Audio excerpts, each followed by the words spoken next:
Good morning everybody and welcome. This is part one of the 4 webinars that we do throughout the year on using the 2020 tools on strategy and profit improvements.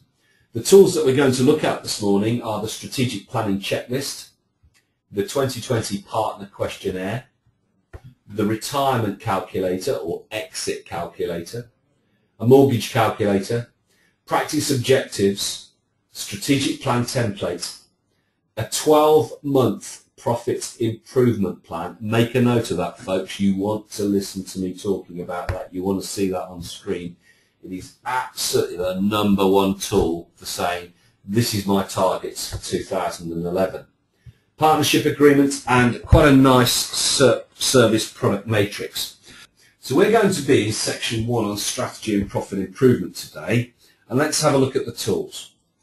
Now, the 2020 tools have been written over a long period of time based on our consulting experience. Gordon and myself and Ollie and Chris, we've talked to a lot of firms and we've developed a lot of products to help them with their consulting or their own practice management or their marketing. And that's what you're getting in this CD. You're getting about 80 years worth of experience available to drop in and out of. So let's have a look at this. Now this section 1 is mainly designed for you as accountants or professionals listening in to sit down and say, okay, how do I set my strategic plan for 2011? What are my targets that I am trying to achieve? How do I position my practice? Am I going to be high value, high price, low value, low price?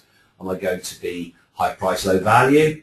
Or whatever your sort of segments of the market you're looking at. Are you going to be niched by service? I focus on, in addition to the core services of audit, accounts and tax, you're going to focus on wealth management, tax planning, consulting, or are you going to be niched by industry? You're going to niche on dentists, doctors, lawyers, those professionals, or you're going to specialize on FSA or whatever it might be, motor, manufacturing, whatever it might be.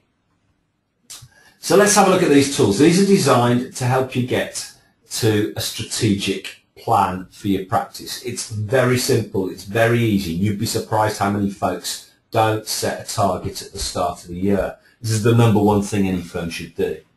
I think there's a great quote I heard by a guy called Richard Waters years ago that said, a sailor without a destination will never get a favourable wind. So what we've got to do is set a destination. We've got to say, where do I want my practice to be in 12 months? You know, and it starts off by actually discussing your retirement or exit. Well, how many years to retirement or exit have we got? What are we trying to do? Are we putting money away from our practice profits into our pensions or investments?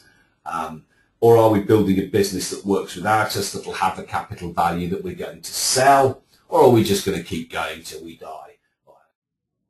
So that's your practice objectives.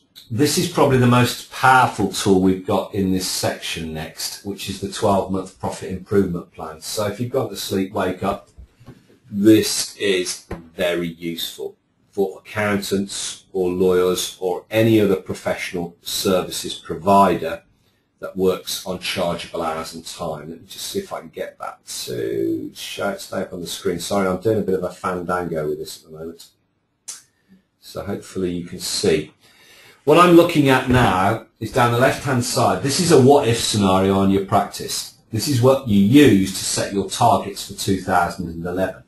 So down the left-hand side, we've got partners, managers, seniors, tax, financial planning department. You've got all the various departments or individuals. You can obviously expand the spreadsheet to put individuals in.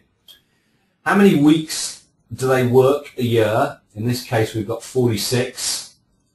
You can see that in the second column. How many hours per week are they actually charging? How many hours, chargeable, recordable hours, are they putting in the work in progress each week? In this case, partners 16, managers 31, seniors 32, semi-seniors 37. Then we've got charge rates at 110, 60, 45, 32, 23, 46. This is obviously a practice in the outer regions of the UK. If you're in London, obviously we'll put that up at 300 for the partners, right? And okay, I'm only joking. And you can see that the hours worked multiplies by the weeks, multiplied by the rates, multiplied by the number in the category gives you the potential revenue.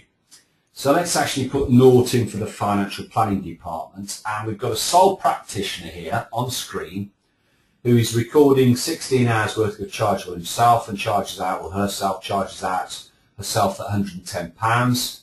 We've got one manager whose charge out rate is £60 and they're recording 31 hours, a senior at 32 hours, £45, semi-senior at 37 at 32, and we've got three people if we get ignoring the juniors, because most people do. The only noise they're allowed to make is a grunt anyway between the hours of 9 to 5.